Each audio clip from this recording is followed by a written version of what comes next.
The night was bitterly cold, the streets of Manchester slick with rain. William Harris stood. In his hand, he clutched a crumpled sheet of paper, a list of expenses, each line representing money he had poured into his wife's family, the Bennets. Tens of thousands of pounds. A new roof. University tuition for his brother-in-law, Edward, nothing more. He had not always Faye. When he first met Charlotte Bennet, at first, it felt natural. He was a man who took care of those he loved. When Edward's university tuition became a burden, William paid it. When the Bennets' home needed urgent repairs, William handled everything. He never asked for recognition, only respect. But respect never came. Over time, the remarks became sharper. "Money isn't everything, William," Mrs. Bennet would say, her voice laced with condescension. A true gentleman understands class. At family gatherings, he was not one of them. Conversations would hush when he entered the room. His opinions were dismissed as unimportant. And then, one night, he overheard a conversation that shattered everything. "William is useful," Mr. Bennet had scoffed, "but he's hardly someone to boast about. The man works, yes, but he lacks refinement." The laughter that followed cut deeper than any insult ever could.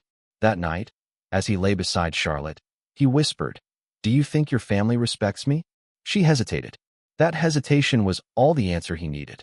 And yet, he stayed. He kept paying, providing, sacrificing. He convinced himself that love required patience. That one day, they would see him as more than a means to an end. But tonight changed everything. He had come home early, expecting a quiet evening with his wife. Instead, he found the grand house lit up for a private party, one he had never been told about. Through the tall windows, he saw Charlotte, glowing in an emerald green dress, surrounded by her parents and their distinguished guests. Not once had she thought to invite him. Not once had she even sent him a message. His grip on the receipt list tightened. For 3 years, he had built their comfort. For 3 years, he had funded their luxuries. And for 3 years, they had looked at him as nothing more than a man to be used. For the first time, William felt nothing but emptiness. He took one last look at the house, at everything he had worked for, everything he had given, and then he turned away. Somewhere deep inside him, something had snapped. Tomorrow, things would change. Forever. The morning light filtered through the curtains, casting a dull glow over the polished oak dining table. William Harris sat Charlotte's family in the past. Across from him, Charlotte Bennet sat sip. As if last night, when he stood outside in the cold while they celebrated without him. Was just another normal evening. His jaw tightened. "Charlotte." His voice was steady, but firm. She barely looked up. He tossed the crumpled paper onto the table. "Read it." Charlotte sighed, setting down her phone. With an air of mild irritation, she picked up the paper and unfolded it. Her eyes skimmed the contents. Edward's tuition fees, £28,000. Roof repairs, £12,000. Kitchen renovation, £9,000. Luxury car for her parents, £36,000. Countless dinners, gifts, and emergency payments, over £50,000. Her lips pursed slightly. Then she folded the paper and set it aside. "William, why are we doing this?" His fingers curled into fists. "Why are we doing this? Charlotte, I've given your family more than some people earn in a lifetime." And last night, his voice cracked slightly. "Last night, I stood outside our house like a bloody stranger while you laughed inside with them. Didn't you even notice I wasn't there?" Charlotte took another slow sip of tea. "I assumed you were tired or busy. You never seemed interested in these things anyway." "Not interested?" His voice rose. "Charlotte, I've funded half of their bloody lifestyle. And yet, they didn't even have the decency to invite me to my own house." Charlotte sighed, rubbing her temples. "Look, William, my family has a certain way of doing things. You know that. My parents expect a certain level of refinement. Refinement?" He let out a bitter laugh. "Charlotte, they don't respect me. They never have." Charlotte crossed her arms. "They respect you in their own way." "No, Charlotte," he said coldly. "They tolerate me because I pay for their luxuries. That's not respect. That's exploitation." William had tried to ignore it for years. The subtle insults, the dismissive glances, the way Mr. Bennet always introduced him to guests with a tone of quiet embarrassment. This is William. He's in construction, not a civil engineer, not a successful businessman, just someone who worked with his hands. It wasn't just Mr. Bennet. There was the time Mrs. Bennet had given him a thin-lipped smile at dinner and said, "Oh, darling, don't worry. We don't expect you to understand these things." These things, meaning intellectual conversations, fine art, and literature. Then there was Edward. Edward, who had once crashed a £70,000 Mercedes, the same car William had bought for the Bennets, only for Mrs. Bennet to turn to him and say, "Well, accidents happen, William. We're sure you can sort this out right." No apology, no remorse, just an expectation that he would handle it. And he had, because Charlotte asked him to.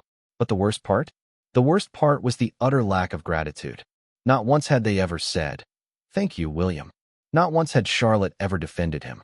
And last night, when he stood in the rain outside his own house while they toasted to their comfortable lives, had been the final straw. "So what are you saying, William?" Charlotte's voice cut through his thoughts. "That you regret marrying me?" He looked at her for a long moment. This woman he had loved, provided for, sacrificed everything for. And in return, she had let her family use him until he had nothing left to give. "I'm saying," he said slowly, "that I will never be good enough for you. No matter what I do, your family will always look down on me. And you'll let them."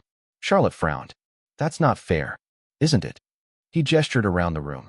"Look at this house. Look at everything in it. I built this life for us. And yet, I'm still treated like I don't belong." She stood up, arms crossed. "William, you knew what you were getting into when you married me. My family has standards, and that was it. That was it." He pushed back his chair and stood. "And I will never meet them, will I?" His voice was calm. "No matter how much money I spend, no matter how much I provide, it will never be enough." Charlotte hesitated. Then, instead of answering, she reached for her phone. That was all he needed to see. She wasn't fighting for him. She wasn't apologizing. She was just waiting for this conversation to be over. His chest tightened. "I'm done." His voice was barely above a whisper. Charlotte blinked. "What?" He grabbed the paper from the table, shoving it into his pocket. "I'm done with this. With your family. With being used." Her face paled. "William, you're being dramatic." "Am I?" His laugh was hollow. "I stood outside last night, in the rain, while your family celebrated inside. And no one, not even you, bothered to check where I was." Charlotte pressed her lips together. "You're overreacting." He nodded slowly. "Maybe." He exhaled, walking toward the door. "But I should have done this a long time ago." She stepped forward. "So what now? You're leaving?" He looked at her one last time. The woman he had once loved more than anything. The woman who had never truly loved him back. "No, Charlotte," he said softly. "I'm finally walking away." And with that, William Harris walked out of the house and out of her life. For the first time in years, he was free. The moment the door shut behind him, William felt something shift inside him. There was no dramatic screaming from Charlotte, no desperate plea to stop him. Just silence. The same silence that had followed him for 3 years in that house, where he had given everything, yet never truly belonged. For the first time in a long time, he felt light. Charlotte, on the other hand, stood frozen in the middle of the dining room, staring at the space he had just vacated. Her hands trembled slightly as she reached for her phone. After a brief hesitation, she called her mother. "Mom, William just left," she said, her voice uncertain. There was a long pause before Mrs. Bennet let out a short, unimpressed sigh. "Well, darling, he was bound to crack sooner or later. We always knew he wasn't one of us." Charlotte swallowed. For some reason, her mother's words didn't bring her the comfort she expected. The next few days passed without much discussion. The family barely acknowledged William's absence. Mr. Bennet still went to his exclusive golf club, Mrs. Bennet continued her afternoon luncheons, and Edward carried on living as if nothing had changed. But then, the first real problem appeared. One morning, Edward stormed into the house, waving a piece of paper in the air. His face was flushed, panic in his eyes. "Charlotte, my tuition fees. The university just sent me a letter. They're saying the payment hasn't gone through."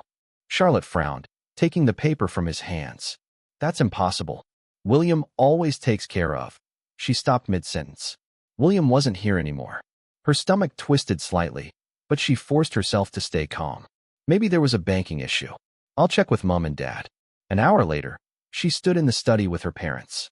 The bank statements were laid out in front of them, and reality hit her harder than she expected.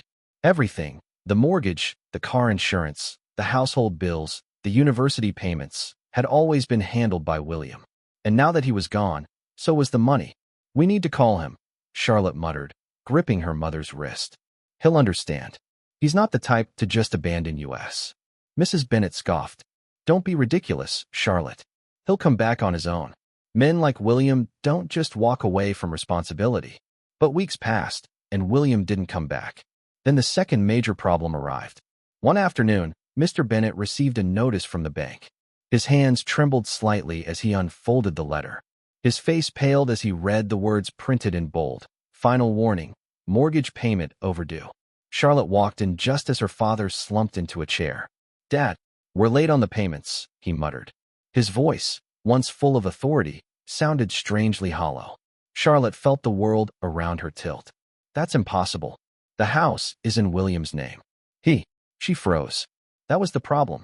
The house was in William's name, and he wasn't here anymore. Mrs. Bennet snatched the letter from her husband's hands and scanned the page with narrowed eyes. "This is absurd. Charlotte, call William. Tell him to sort this out." For the first time, something snapped inside Charlotte. "Mom, he left. You think he's just sitting around waiting for our call? He's not going to fix this. We have to figure it out ourselves." Mrs. Bennet set the letter down with a sharp, disapproving sigh. "Oh, Charlotte, stop being dramatic. Just remind him of his responsibilities. Tell him we need him." Charlotte hesitated. Did they need him?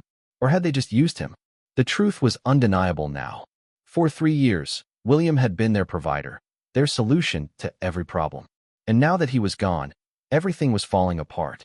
Days turned into weeks, and as time passed, reality became harder to ignore. The bills continued piling up. The university called again about Edward's tuition. The golf club revoked Mr. Bennet's membership.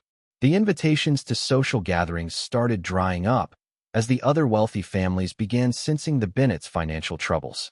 And then, the final blow came. The eviction notice arrived.